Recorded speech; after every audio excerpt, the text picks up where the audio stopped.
Muy estimados amigos que nos acompañan en el canal de los Heraldos del Evangelio de El Salvador y en el canal de los Heraldos del Evangelio de España, sean bienvenidos a un episodio más de este podcast Sale María, Vuelo de Águila. Hoy en un programa muy especial, un programa que Nuestra Señora de Fátima pues ha hecho todo lo posible, todas las gestiones para que nos encontremos aquí en España haciendo este programa, y nada más y nada menos que con un invitado súper especial, que es el padre Manuel Rodríguez, que se encuentra también de visita aquí en España. Sal María, padre Manuel, bienvenido. Sal María, padre, hermano Sebastián.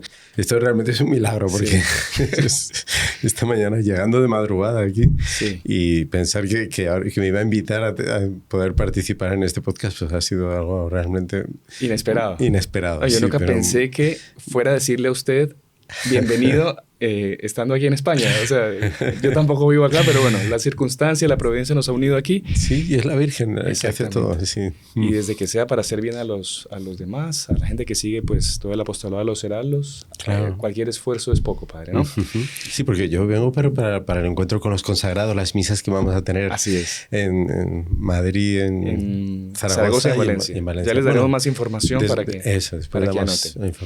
Pero padre, mire, hemos llegado ya a 108 años de las apariciones de la Virgen en Fátima, especialmente esta última aparición de la Virgen, 13 de octubre, en la que Nuestra Señora hizo ese milagro que había sido pedido por los propios pastorcitos. ¿Para qué? Para que la gente creyese.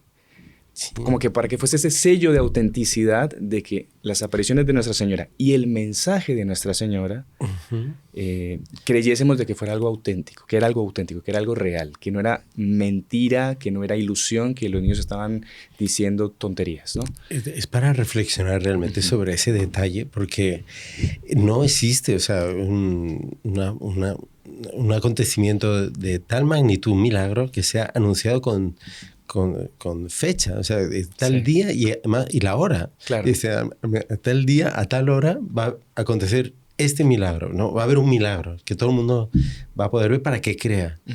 Es algo nunca visto, o sea, porque normalmente las profecías o las avisos, bueno, siempre queda una fecha indeterminada que no se sabe exactamente. Claro.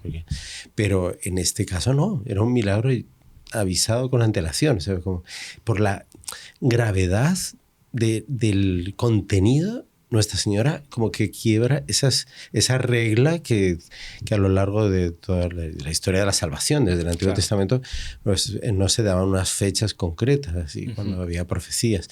Pero en este caso sí. Es algo realmente para pensar como el empeño que la Virgen tenía que la gente creyera en el mensaje y que era la última oportunidad, la gran solución para los problemas del mundo, pero que, por favor, escúcheme, voy a hacer un milagro para que crean. No sé, ¿qué más quieren? Claro, o sea, ¿no? Claro. Y padre, podríamos decir lo siguiente. Mucha gente dirá, no, ya otra vez van a hablar de Fátima. Pero bueno, han pasado 108 años. Claro. La humanidad ha sido oídos sordos a ese mensaje de Fátima, a ese llamado. Y podríamos preguntarle a la gente que nos ve, ¿usted ya cumple lo que pidió la Virgen en Fátima? Claro. ¿Usted ya reza el rosario? ¿Usted ya está en un proceso de conversión? Y reza el rosario todos los días. Exacto. O sea, no es de vez en cuando y tal. No, la Virgen pidió todos los días. Usted ya se ha convertido. Usted ya se confiesa con regularidad, por lo menos una vez al mes, como pidió la Virgen también, en reparación a su Inmaculado Corazón. Usted conoce qué es lo que significan los primeros sábados. Usted ya los practica. O sea, hay una serie el contenido del mensaje de Fátima es tan rico y que realmente nunca vamos a terminar de ponerlo en práctica. Claro. Sí, ya hicimos la consagración de Rusia al Inmaculado Corazón de María como ella pidió. Todo eso son cosas que levantan cada vez más la actualidad del mensaje. Sí. Y padre, como comentábamos, era ese sello de autenticidad que quiso dar Nuestra Señora para, como usted bien nos recordaba, esa gravedad de ese mensaje. Entonces, solo como para darle una pincelada, recordar la existencia del infierno, que la Virgen quiso mostrar a los niños el infierno y que era el lugar que le esperaba a las personas que fuesen impenitentes y que no escuchasen la advertencia y el llamado de conversión de Nuestra Señora, ¿no? Sí. Después la profecía de que acabaría la guerra, pero que vendría una guerra peor y, bueno. Sí, no se convertían. Si no hacían caso, si no se convertían, imagina.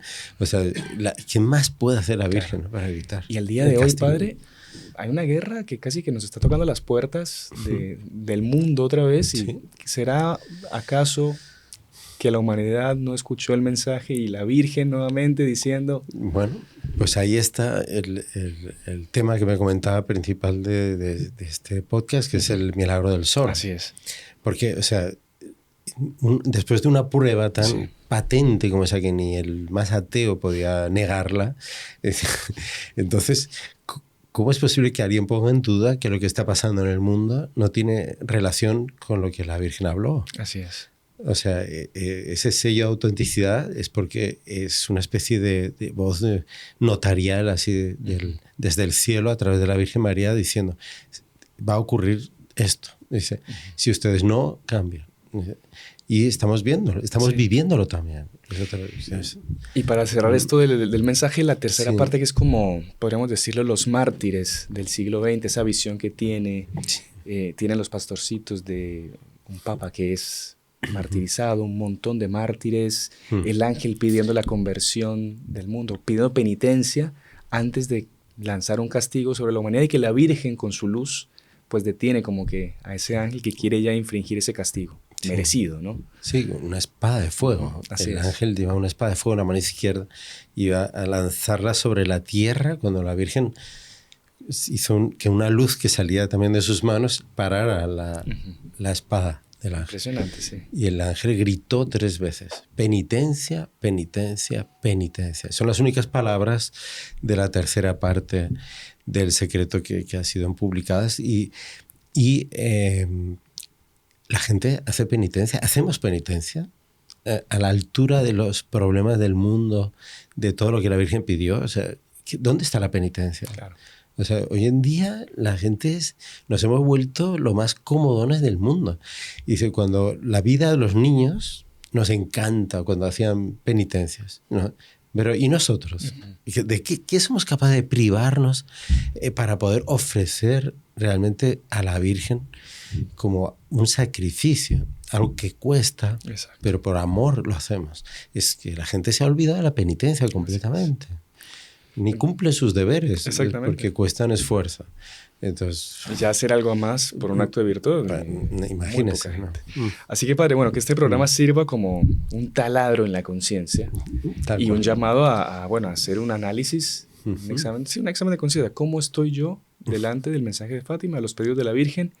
Y bueno, y conociendo los detalles que vamos a narrar aquí de ese milagro del sol, pues que no seamos nosotros, como quizá algunos que vieron ese milagro y mismo así viendo ese milagro no creyeron y no se convirtieron. Tal cual. Así que bueno, si le parece, sí, tenemos aquí un texto muy interesante que usted ha preparado, bueno, ha compilado, recopilado. Sí, de los historiadores así más reputados de Fátima, que tuvieron la oportunidad de hablar con personas que fueron testigos directos y recopilaron todos esos datos y nos han dejado unas obras magníficas con muchísima información y que puede ser muy interesante para muchas personas que no tienen tiempo de leer todos esos libros. Entonces, pues sí, con muchísimo gusto vamos a comentarlo. Sí. Entonces, si le parece, vamos narrando quizá un poco el día de la aparición, qué fue lo que ocurrió. Sí, ya los días anteriores a la aparición son muy interesantes porque muestran el clima que había alrededor de los niños, porque nosotros, claro, leemos el relato de la aparición, ellos como que estaban tranquilos, llegaban allí, la Virgen se aparecía, entonces todo es maravilloso, ¿no? Y pasaron unas pruebas terribles, pero de una verdadera presión psicológica, incluso física también, fueron secuestrados en agosto, para que ellos no pudieran estar en la cova de Iría. Y en concreto, esta última aparición, como había sido anunciado el milagro con algunos meses de antecedencia, y especialmente reafirmado en septiembre, entonces había corrido y había llegado en aquella época que las comunicaciones y las noticias no corrían tan rápido como hoy en día, había llegado ya después de un mes al último rincón de toda Portugal, sobre todo, y de muchísimos lugares de Europa, que incluso en los periódicos se hacían eco de la noticia.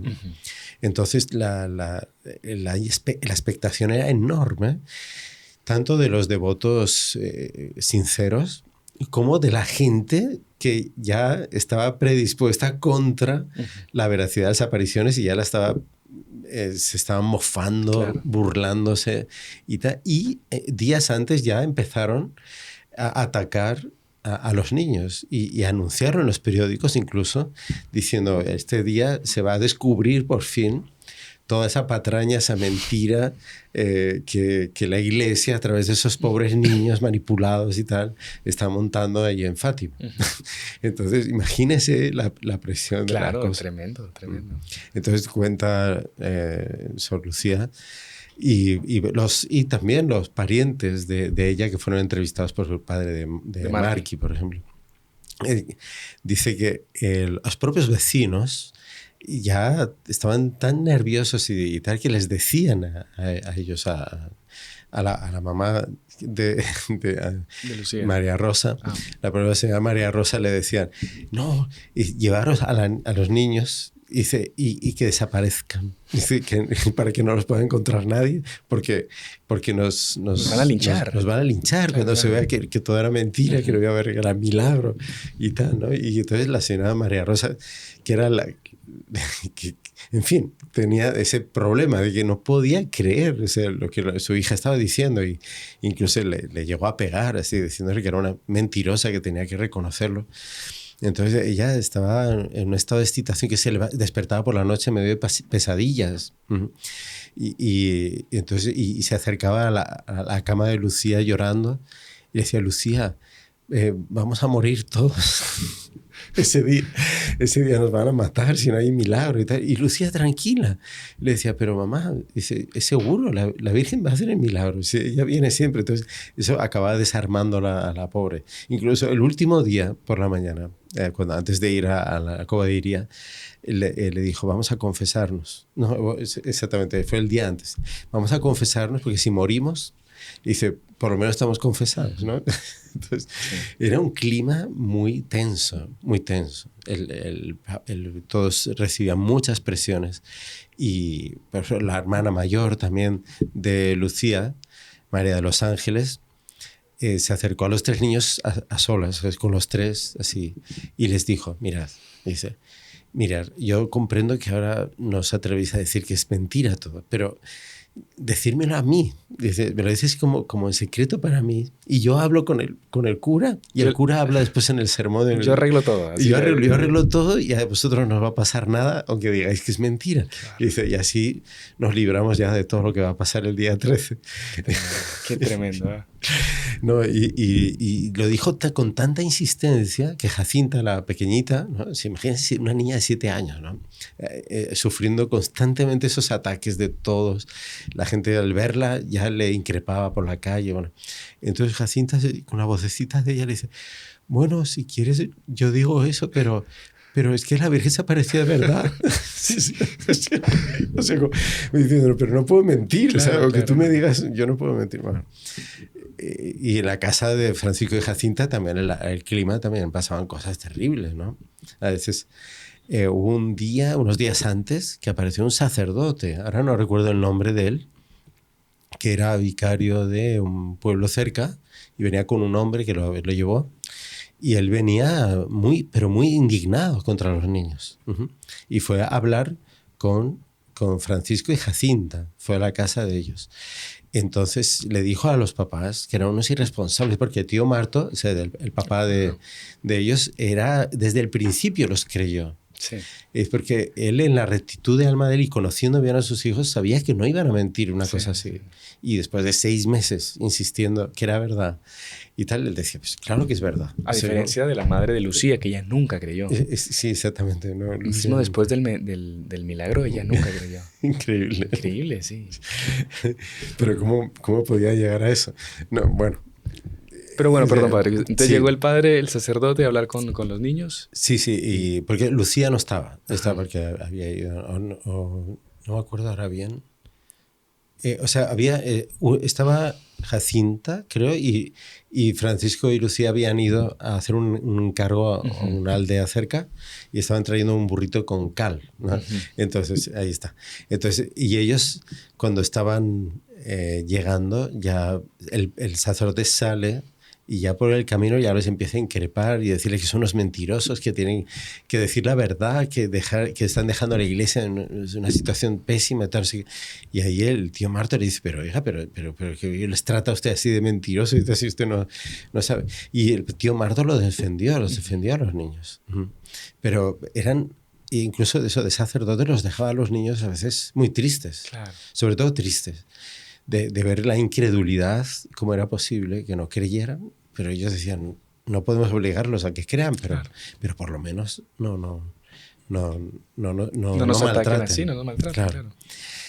Y así que llegó el día 13. ¿En qué circunstancias, Dios mío? Todo parecía desmentir aquella expectativa. Sí. Del gran milagro, ¿no? Días lluviosos, fríos, porque aquí en Europa pues ya es bien avanzado ya el otoño, entonces era un ambiente muy, muy deprimente, claro, así, y cantidad, miles de personas caminando por los caminos de todo Portugal. Carros atascados, me imagino, en el lodazal. Claro, sí. La gente, pues muchas mujeres por devoción, haciendo penitencia, iban descalzas en medio del barro. Y los hombres iban con botas porque tenían pues, que hacer por si había alguna cosa. Y se resbalaban en el barro, caían en el barro, la gente empapada. Sí. Pero no dejaba de llover. A veces era llovizna fina, así que pero calaba hasta los huesos. Sí. Y otras veces, como en el momento, hacia las 10 de la mañana del día 13 mismo, ahí que arreció más la tormenta. Eran rajadas de viento con lluvia, esas que caen así. Y entonces la gente estaba... Era... ¿Qué milagro va a haber aquí? O sea, ¿cómo se va a aparecer la Virgen? Entonces, ningún día había pasado eso. Era una especie de prueba de fe, pero las personas con una fe, en su inmensísima mayoría, cantando, sin parar de rezar. Ya la noche anterior ya eran miles que estaban ahí abarrotando toda la coballería. Y seguían llegando, ¿no? Se calculan que fueron 70.000 personas. Sí, unos dicen hasta 70.000 personas y después hay algún profesor que era profesor en la Universidad de Coimbra que él calculó más, él calculó hasta 100.000 personas, porque es que se derramaban por todos los pueblos de alrededor, claro. Así, no era solamente en el propio lugar, porque mucha gente no consiguió ni llegar. Claro. Los propios niños casi no consiguen llegar cuando salen de casa. No, para llegar hasta ahí, es como 1,5 kilómetros, ¿no? Que va desde Ajustrel hasta Coballería. Entonces, era tanto así que ellos todos lloraban, los niños. Porque no les dejaban pasar. Porque es una escena durísima de ver, ¿no? Sí, la gente, señoras así, que venían bien arregladas, claro. Gente que venía de la ciudad, gente de Alcurnia o gente importante, se arrodillaban en el barro para pedirle a los niños al pasar, por favor, que intercedieran por ellos y tal. Incluso una señora de estas distinguidas le dio unos vestiditos para la ocasión. Sí. Llegó una señora que era una condesa de no me acuerdo. No sé si interesa el nombre o eso, pero están todos por aquí, sí. Pero era gente, o sea, que ya conocían ya a los niños y tal. Sí. Y querían mucho. Entonces, esta señora les trajo 2 vestiditos, uno azul para Lucía y uno blanco para Jacinta, y unas coronas de flores. Esa fotografía que aparecen ellos con una señora, debe ser una de ellas que está detrás de ellos, en el altarcito, o sea, una especie de palos que colocaron para poner unas lámparas. Al lado de la encina, que ya no quedaba en ese momento más que el tronco. Claro, la reliquia había ido llevándose las hojitas donde la Virgen había puesto sus pies. Entonces, bueno, aquello... entonces llegan ahí con los vestiditos, pero no imaginemos... Empapados, están todos empapados, pero no... Hasta el milagro, hasta que ocurre el milagro. Ya adelantamos algo, pero... Sí. Bueno, pero entonces, listo. Digamos que, porque si no el tiempo se nos va a ir y esto podríamos pasarnos horas aquí conversando lo que pasó. Estamos llegando estamos con los niños. A la coballería. Sí. Y la gente se está arrodillando así a los lados mientras ellos pasan. llega un momento en que se traba todo. Sí, y recuerdo que un sí. señor la levantó a Jacinta Sí, en creo sus que era más hombros chiquita, sí. y se abrió paso A la fuerza. y la puso ahí al lado de la encina.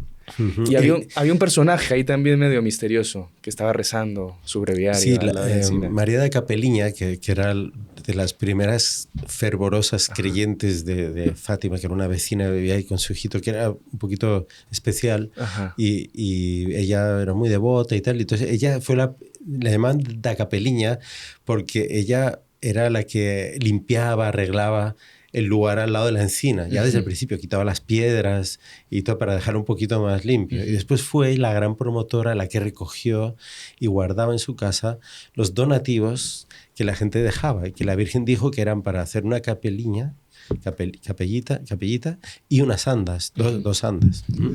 Entonces, María de Capeliña dice que había, desde la noche anterior, ya había llegado un sacerdote que se había quedado al lado de la encina porque quería estar en primer lugar. fila. Claro, al ser un sacerdote, pues la gente le había dejado el lugar y tal, y estaba con su paraguas y tal, y estoicamente aguantando ahí toda la noche, todo eso. Pero él no venía creyendo a las apariciones, al contrario, él llegaba para desmitificar aquello y entonces cuando llega Lucía, que él le empieza a decir, ¿no? Bueno, entonces, tú que has inventado todo esto y tal cual, dígale a toda esta gente que se vaya, todo esto es mentira. Y dice, pero señor, yo no obligo a nadie a venir, Claro. además esto es mi tierra, es la tierra de mi papá, Claro. es la gente, ustedes son los que se han metido aquí sin permiso, digamos, ¿no? Y era un sacerdote, entonces él ¿y a qué hora viene la Virgen? No, al mediodía. El que solía venir al mediodía. Y ahí el sacerdote mira el reloj y dice, ya pasó el mediodía, había pasado un minuto del mediodía. Y entonces empieza, eres una mentirosa, la Virgen no es una mentirosa. Entonces tú eres la mentirosa. Y él empezó a empujarla a Lucía. Sí. La empezó a empujar, a sacarla de ahí. Y ahí fue que intervienen. Claro, y Lucía empieza a llorar. Empieza a llorar y dice, pero, por favor, yo no me voy a ir. Váyase usted. El que quiera irse, que se vaya. Yo no Sí, obligo a nadie a estar claro. acá. Qué bárbaro, ¿no? Y fue en ese momento que ahí Lucía, y todo esto lloviendo, ¿no? Entonces, Lucía le dice a Jacinta, dice, ya viene la Virgen. Dice, prepárate, ya viene la Virgen. Ya vio la luz que empezaba a llegar, ¿no? Está la narración, padre. No sé si quiere que vayamos leyendo. Sí, la página quiere. número 50. Creo que era. Ah, sí, perdón. Entonces esta última. Acá. Exactamente. Entonces, sí que yo voy leyendo, padre, y cuando usted quiera comentar algo, pues me interrumpe, así como yo lo hago siempre. Mire, dice, silencio, silencio, que ya viene Nuestra Señora, gritó Lucía al ver el relámpago. Nuestra Señora vino y puso sus níveos pies sobre las lindas guirnaldas de flores y las cintas con que la señora da Capeliña había adornado el árbol. Los rostros de los tres niños tomaban una expresión sobrenatural. Las facciones se les tornaban más delicadas, el colorido de las mejillas más fino, el mirar concentrado en la señora. Es muy similar pues, lo que pasaba en Lourdes también. Entonces, es un estado de éxtasis. Ellos pierden el sentido de lo que pasa a su alrededor. Así es. Y es solo atención. Mire lo que dice aquí. No oían a la madre de Lucía que le advirtió, mira bien, hija, mira, que no te engañes. O sea, ella insistiendo de que... la había conseguido llegar. Fue el día que la acompañó. Dice que ella la acompañó porque ella estaba convencida de que era el último día que iba a ver a su hija, porque la iban a matar. Sí, y porque que iba a morir con ella. Ajá, así es. Por lo menos tenía buen corazón, ¿no? Sí. Pero pobrecita, ¿no? Entonces aquí dice, Lucía entra en comunicación directa con la Reina del Cielo. ¿Qué es lo que me quiere? O sea, sí, la pregunta que le hacía siempre, ¿no? Sí, y era una manera de hablar súper respetuosa, pero típica de campesinos de interior de Portugal. Y aquí responde Nuestra Señora, quiero decirte que hagan aquí una capilla en mi honor, que soy Nuestra Señora del Rosario, que continuéis rezando el rosario todos los días. Esto es interesante porque el sacerdote ya después de la primera aparición le había pedido a Lucía que le dijera que quién era la señora. Porque Lucía nunca dijo que era la Virgen. Decía que era una señora. Dice, y entonces le dice, no, pero te tiene que decir el nombre. Dice, Y entonces cuando se lo pidió a la Virgen le dijo, el último día te lo diré. Porque en el nombre viene como la esencia del mensaje, Claro. de lo más importante que la Virgen quería dejar más marcado, ¿no? Y por Nuestra Señora del Rosario. Así es. Que continúe rezando el rosario todos los días. La guerra va a terminar y los soldados volverán pronto a sus casas, ¿no? Recordemos Primera Guerra Mundial. Y fíjese que es una cosa curiosa, que los habitantes del lugar, de toda esa zona de Fátima, todo el mundo rezaba el rosario. En todas las casas, al anochecer, cuando las personas se retiraban ya alrededor de la lumbre para cenar y eso, en las casas se rezaba el rosario, porque esa era la zona, por una tradición ya muy antigua de Portugal, desde siempre todas las familias rezaban el rosario, porque Portugal se salvó gracias al rosario. Claro. Y a 20 kilómetros de Fátima o menos está el monasterio de Batalla, recordando esa batalla en la cual Portugal se defendió de la invasión castellana y en el cual el rey había pedido a todo el reino que rezaran el rosario. Qué interesante. Desde el siglo XV. Entonces, ¿qué pasa? La Virgen está hablando de que recen el rosario todos los días, sobre todo para nosotros. Para nuestros días. Para nuestros días. Ella ve mucha gente que, no, el rosario, ¿para qué? Es terrible cómo el demonio ataca especialmente contra el rosario.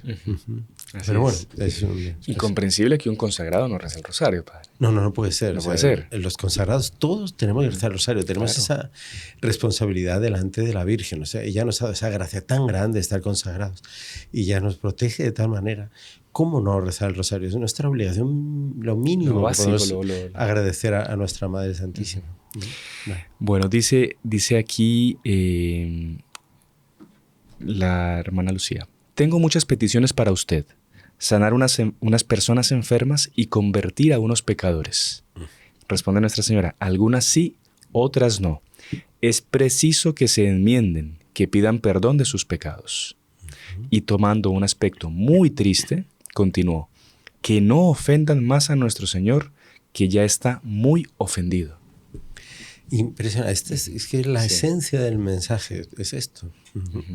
Ese angustia de madre de la Virgen queriendo salvar a sus hijos todavía del castigo.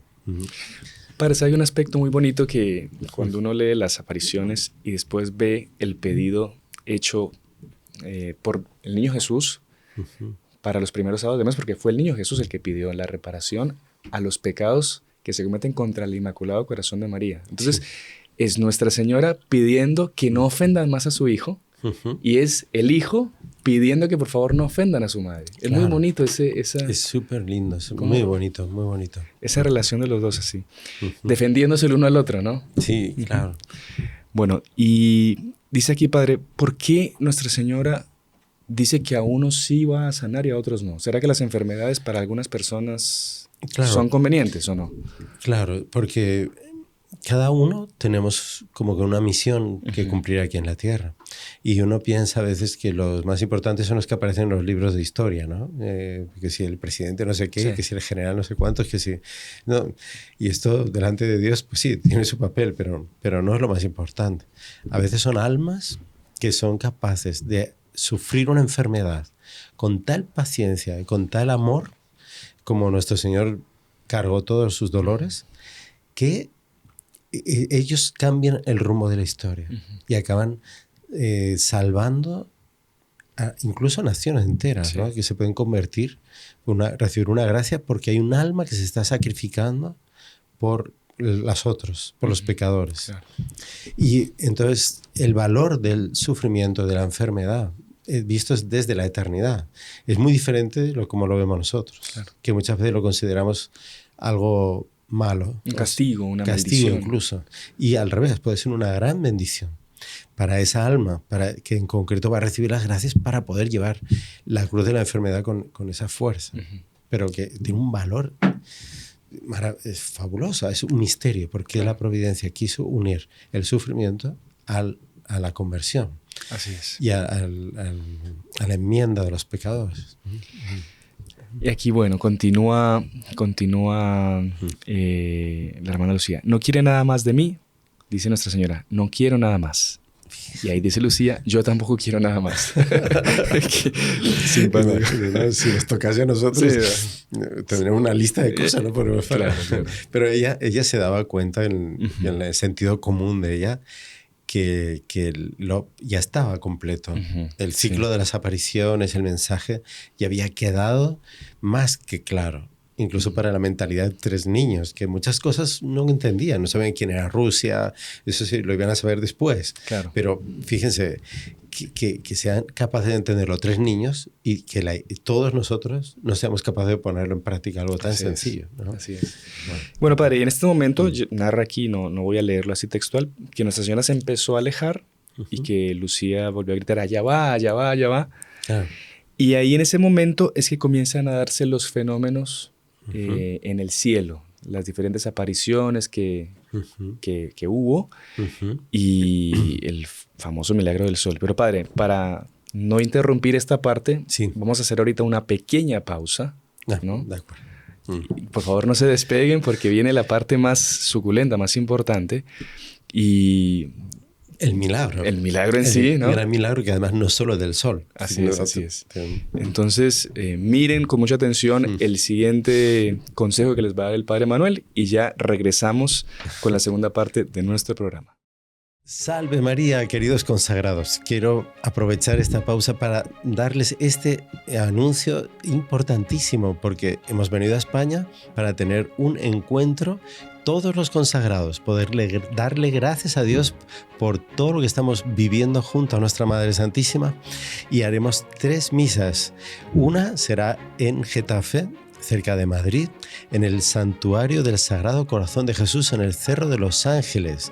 Es el centro geográfico de la península ibérica. No pueden faltar. A las 7 de la tarde será la bendición eucarística y a las 7:30 la Santa Misa y la renovación de nuestra consagración. Después, al día siguiente, en Zaragoza, en la iglesia de San Juan de los Panetes, ahí al lado de la Plaza del Pilar, a las 6 de la tarde, Santa Misa y también renovaremos la consagración y podremos saludarnos y pasar una tarde maravillosa con la Virgen. Y en Valencia, el domingo 19 de octubre, a las 7:30 de la tarde, en la parroquia de San Juan y San Vicente, en la calle Isabel la Católica. Allí tendremos lo mismo, Santa Misa y renovación de la consagración. Les espero a todos. Ninguno pueden faltar a este momento único que viviremos de intensas gracias junto a nuestra Madre Santísima. Les espero. Salve María. Continuamos con la segunda parte de nuestro programa, nuestro podcast especial, hablando sobre el milagro del sol, aquel fenómeno maravilloso que Nuestra Señora quiso regalar a la humanidad para que creyéramos en sus apariciones y en su mensaje. Y estamos aquí con el Padre Manuel, en la parte en que, la Santísima Virgen ya se empieza a alejar hacia el cielo. Lucía empieza a gritar, allá va la Virgen. Sí. Y aquí continúa la narración. Si usted me permite, Padre. Claro, porque fíjese que hasta ese momento seguía lloviendo. Sí, ¿no? Exactamente. Entonces, cuenta acá la narración, digamos. Sí, es importante leerlo porque a veces vienen detalles que se nos olvidan. El eco del grito de Lucía volvió en un voceo inmenso de maravilla y pasmo de parte de la muchedumbre. Fue en este preciso momento que las nubes rápidamente se dispersaron y el cielo se aclaró. Bueno, eso ya sería un milagro. Sí. ¿No? O sea, porque varios días lloviendo y justo en el horario que había dicho que iba a venir la Virgen y tal, ya se abren las nubes. Bueno, ya sería un milagro, ¿no? Bueno, pero no, es que eso no es nada. Dejaría pasmo a cualquier pronosticador del clima actual, ¿no? Cual. Sí, exactamente. Sí. El sol estaba pálido como la luna. A la izquierda del sol, San José apareció con el niño Jesús en su brazo izquierdo. San José salía de entre nubes luminosas, dejando ver apenas su busto, y junto con el niño Jesús dibujaron por 3 veces la señal de la cruz, bendiciendo al mundo. Usted vea que es de una grandeza cósmica, o sea, porque es así, al lado del sol, o sea, el sol palidece al lado de San José, que que está en medio de rayos luminosos extraordinarios, como un sol, llevando al niño Jesús en brazos. Es una cosa para ver la grandeza de lo que es el cielo. Ajá. Es decir, que el cielo físico no es ni una pálida idea de la gloria de los santos en el cielo, sobre todo del Señor, de la Virgen. Pare 3 bendiciones sobre el mundo de San José y del Niño. ¿Quién ¿Qué puede cosa? saberlo? Pero evidente que es señal de bondad, de perdón, de querer ayudar, fortalecer la fe. Es una tal, no sé cómo decirlo. Dadivosidad. Sí, y San José, que es el Claro. padre del niño Jesús, cuidado de la Virgen y al niño. Y ahora cuida de la iglesia. Claro.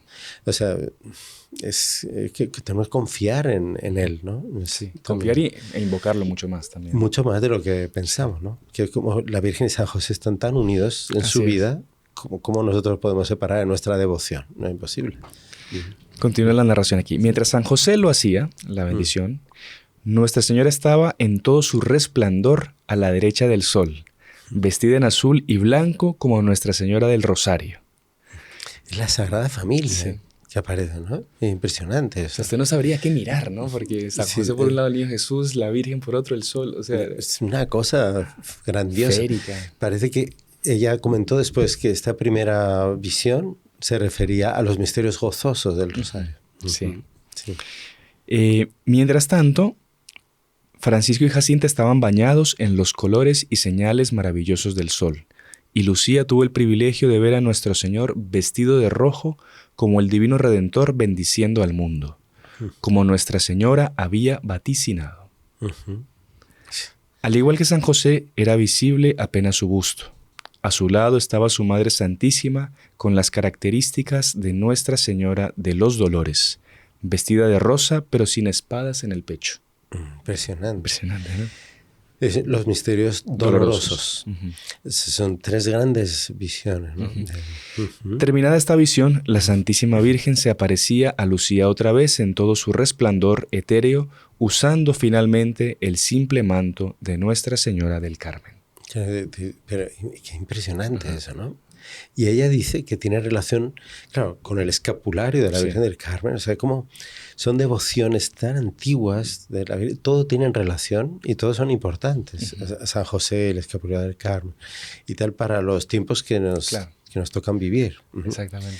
Y esos misterios gloriosos, porque hay Nuestra Señora del Carmen, por ser reina del Carmelo, la reina del universo, todo.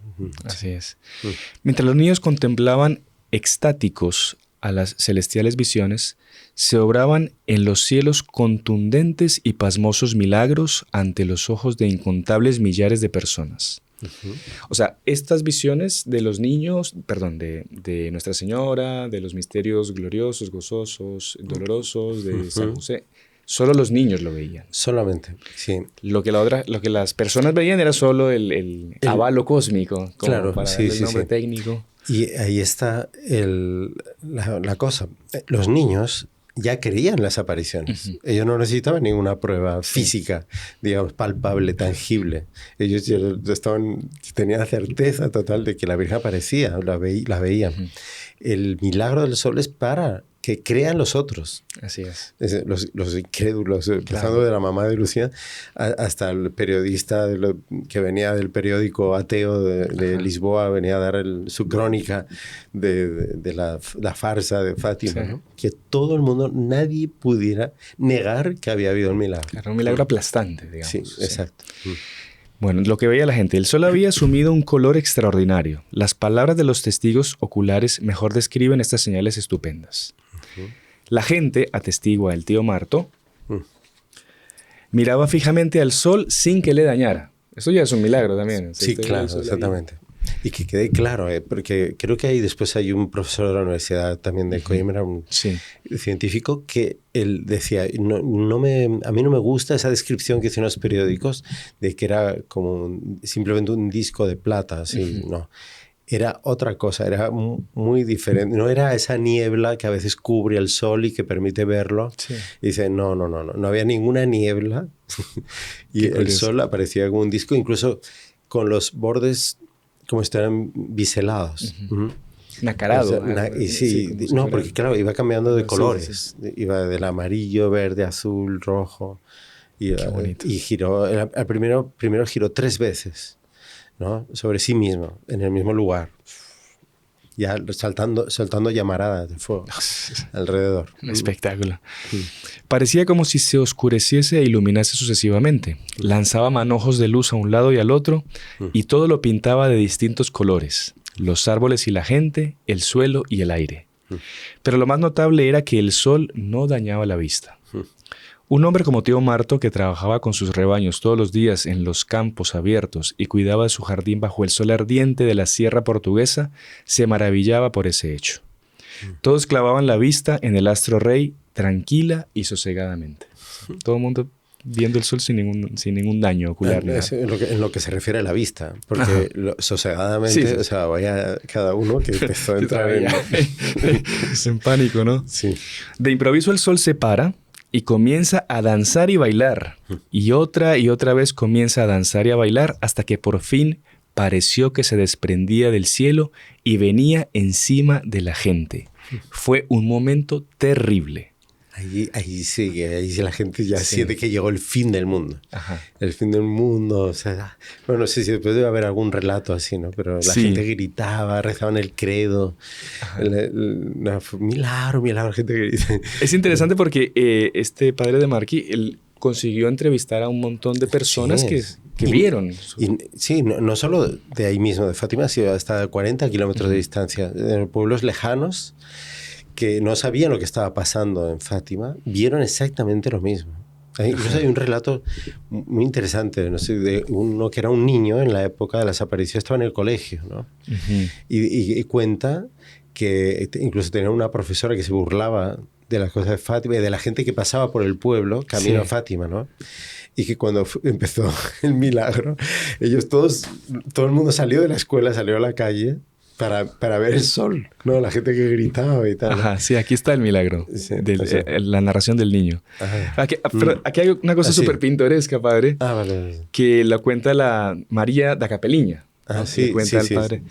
Dice que cuando empezó a moverse el sol, la gente empezó a gritar aterrorizada: ¡ay, Jesús, que aquí morimos todos! ¡Que aquí morimos todos! Otros rogaban por su misericordia. Nuestra Señora nos salve, y rezaban el acto de contrición. Claro, Importante saberse el acto de contrición. El acto de contrición pidió perdón los pecados. Y dice, y hubo hasta una señora que hizo confesión general y pública. No, Y decía en altavoz: yo hice esto, yo hice aquello, yo hice todo esto. Madre mía, O sea, qué era un momento de impresionante. arrepentimiento así. Claro, de sentir la seriedad del pecado y la ira de Dios, porque ahí está. Es una manifestación violenta, o sea, es una convulsión cósmica. Sí. Es el sol que sale de su lugar delante de miles de personas y empieza a danzar, empieza a caer en zigzag. Después, una sensación de que van a morir todos ahí abrazados. Claro. Es el pecado, realmente, dice Santo Tomás de Aquino, que si nosotros midiéramos bien la gravedad del pecado, era un pecado venial, sería suficiente para que toda la naturaleza se volviera contra nosotros y nos matara.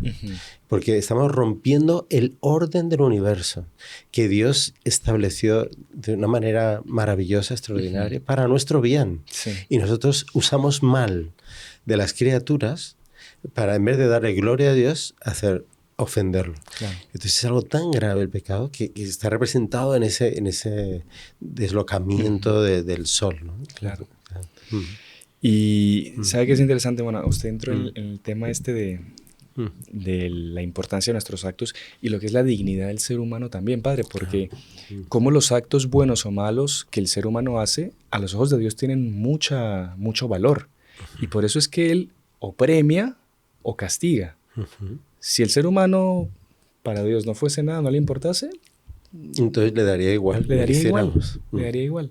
No. Porque hay mucha gente que quiere como que, por así decirlo, hasta los días de hoy, quitarles ese aspecto, podríamos decirlo así, punitivo de Dios, ese aspecto del mensaje de Fátima. No, de que es todo alegría, todo, pero... Dios es como es, Él es todo lo que es bueno, verdadero y bello. Él no permite en su presencia que haya algo que no sea bueno, verdadero y bello. porque hay una incompatibilidad. Entonces es por eso que él tiene que castigar Claro. todo aquello que voluntariamente se hace contra la verdad, contra la belleza o contra la bondad. Así es. Entonces todo eso, todo lo que es mentiras, maldades, ese egoísmo, todo lo que es el pecado, o sea, nuestro Señor Jesucristo en el Evangelio, lo que le explica bien claro. Y la Sagrada Escritura está llena de episodios en los que Dios castiga. Claro. Y nuestro Señor habla con una gran severidad de eso.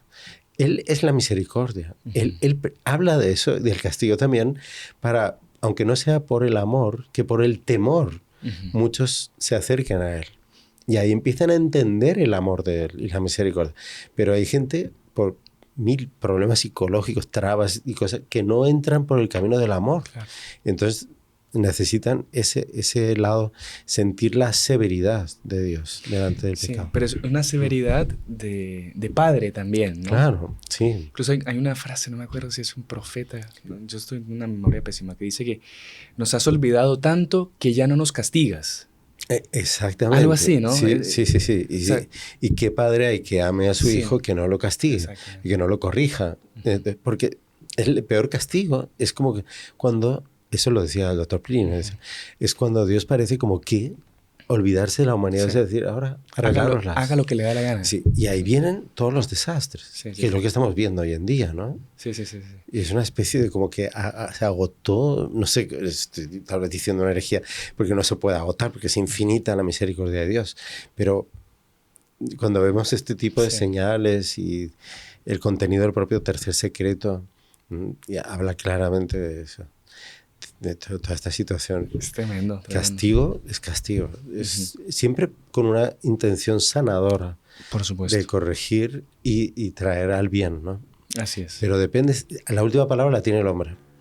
Porque si ni siquiera el castigo lo mueve a pedir perdón y reconocer que está haciendo mal, entonces es que el orgullo llega a un tal grado así, y hay pecadores así, ¿no? Claro. No, es gravísimo. Bueno, padre, continuemos aquí después de este paréntesis interesante y es bueno remarcar eso, ese aspecto. Bueno, continúo aquí. Por fin el Sol, después de todo ese susto de que se venía, por fin el Sol se desvió hacia atrás a su órbita en el cielo. Todos dieron un suspiro de alivio.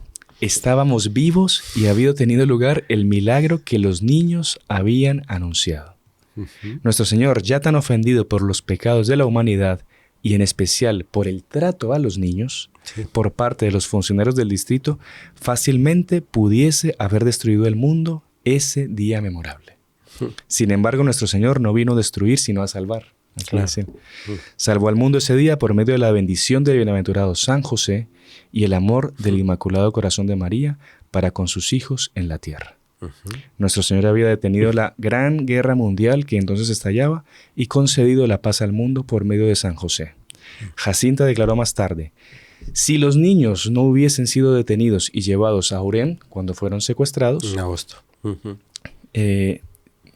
Dice aquí una citación: siempre que lo hiciste con alguno de estos mis pequeños, conmigo lo hiciste, el milagro habría sido más grande. Sí. O sea, Nuestra Señora dice que si ellos no hubiesen sufrido ese sufrimiento.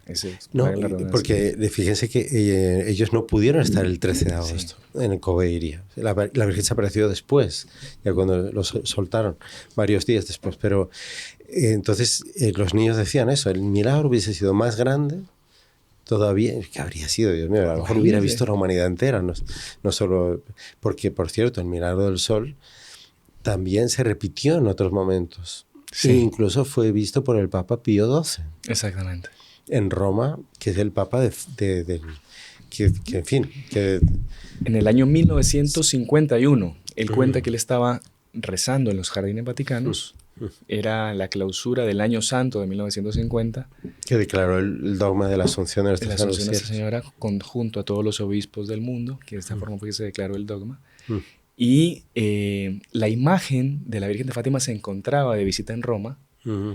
Y él, en ese momento rezando en los jardines vaticanos, vio el milagro del sol repetido en los cielos de Roma. Solo él lo vio. Impresionante. Pero era como una especie de pedido de Nuestra Señora de que... Sí. O sea, que cumpla lo que...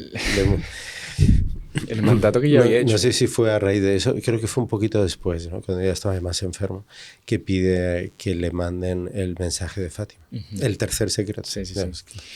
Lo que recuerdo, que no me acuerdo dónde leí esto, padre, que el pedido principal, o que lo que le tocaría a él principalmente haber hecho, era la consagración de Rusia, ¿no? Sí, junto con todos los obispos del mundo. Así como había reunido a todos los obispos para el dogma de la Asunción, tenía que reunirlos para consagrar Rusia, decir el nombre de Rusia y consagrarla. Porque nuestro Señor Jesucristo le explicó a Lucía, cuando ella pide la consagración de Rusia con todos los obispos del mundo, algunos de los obispos que eran intermediarios de ella con el Papa, le preguntan, ¿pero por qué tiene que ser Rusia? Porque tiene que decir el nombre de Rusia. Y nuestro Señor le dice a Lucía, porque yo quiero que quede patente que la conversión de Rusia ha sido un milagro del Inmaculado Corazón de mi madre. Y no se debe a nada humano, a ninguna cosa política, nada de eso.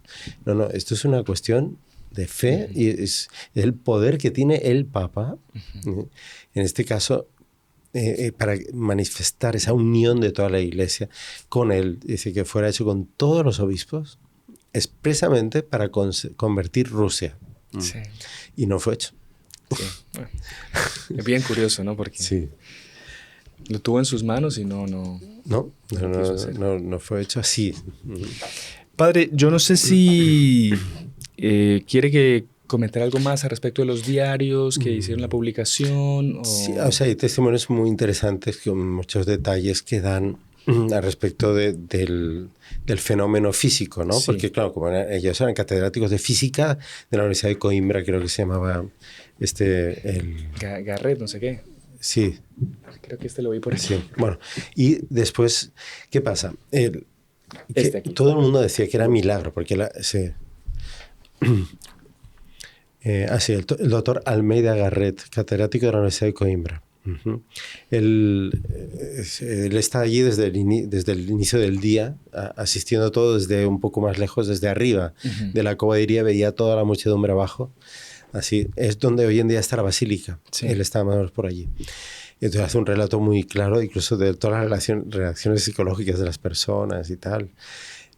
Y también lo que ocurre después, ¿no? Él se da cuenta, y todo el mundo se da cuenta, que estaban secos. Estaban empapados de la lluvia, pero empapados. O sea, todo estaba seco. La ropa, el suelo, todo se había secado por efecto de esa luz del sol, de esa presencia del sol. Entonces ya también otro milagro, ¿no? Impresionante. Y no podía haber una alucinación colectiva. Exacto. O sea, como decían después, ¿no? Claro, porque hay gente que ni con esos milagros quiere creer, ¿no? Porque de tal manera su corazón es duro que no.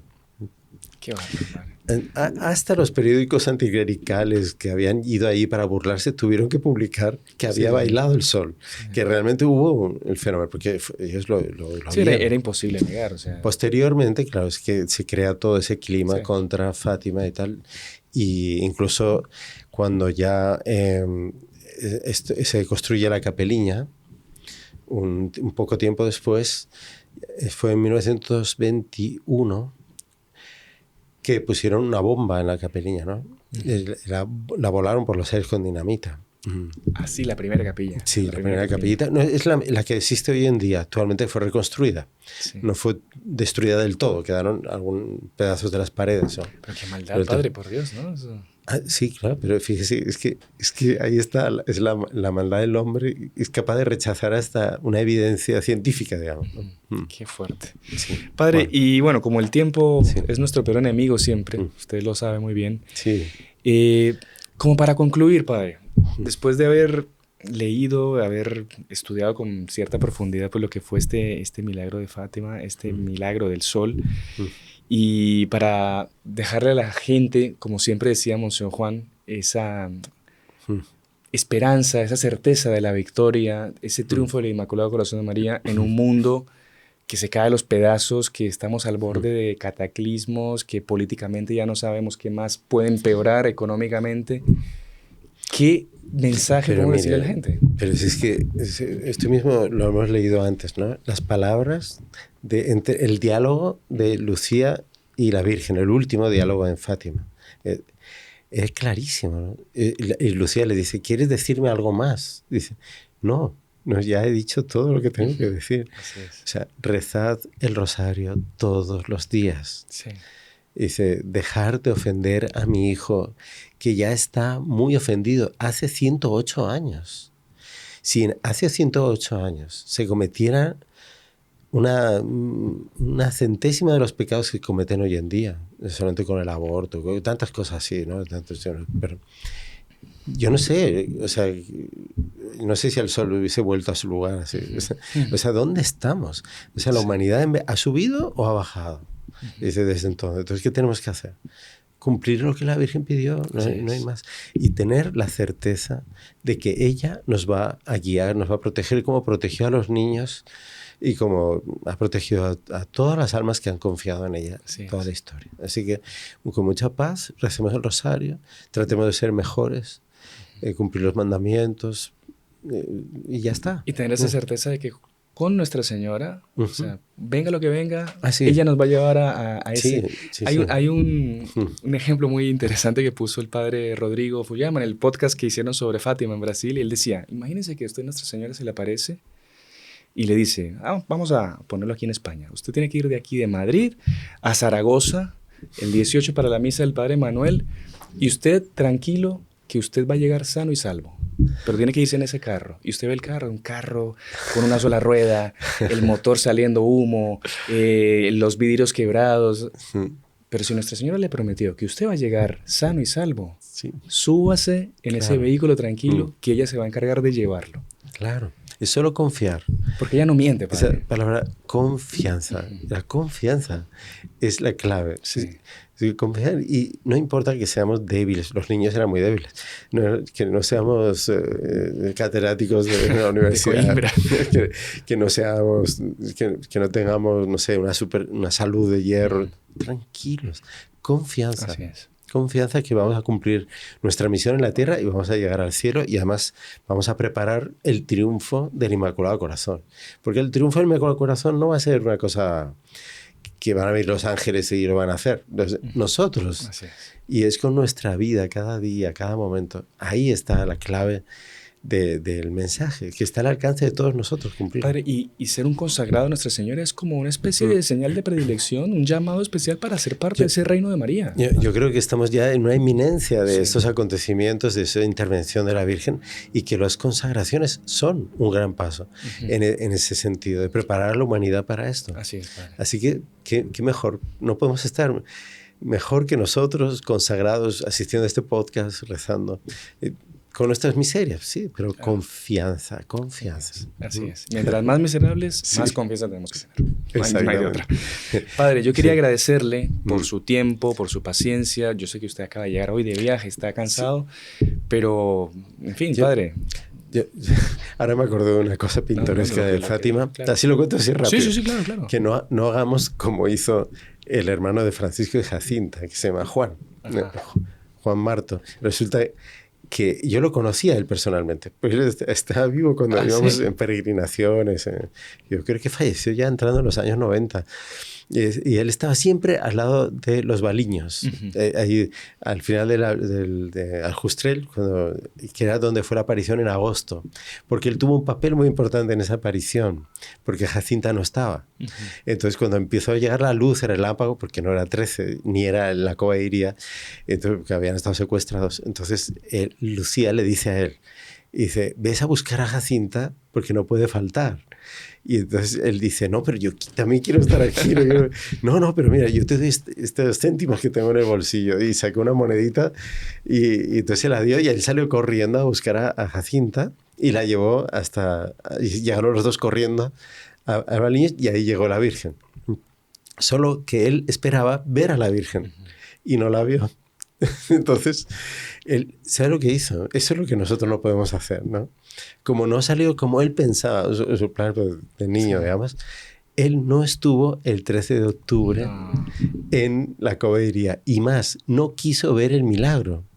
él se encerró en el cuarto y se metió debajo de la cama. Y él nos contaba eso. Y yo decía, no vio ni el milagro del sol. Qué terrible. Por una especie de rabieta, Sí. porque no había sido justo lo que él había Porque querido. no se había hecho la voluntad, no se había O sea, hecho su voluntad, sino claro. la voluntad de Dios. Entonces, a veces, ¿qué pasa eso? Claro. O sea, nosotros tenemos que aceptar que las cosas son como son. O sea, Así es. y nunca tomar esas actitudes con Dios y con Nuestra Señora.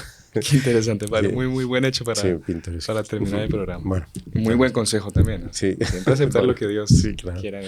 Bueno. Padre, ¿nos regala su bendición, por Claro favor? que sí, a todos les espero. Entonces, este viernes en Madrid, en el Getafe, en el Cerro de los Ángeles, y después en Zaragoza, el sábado, y el domingo En Valencia. en Valencia. Seguro que ahí en la descripción del vídeo van a estar los datos concretos.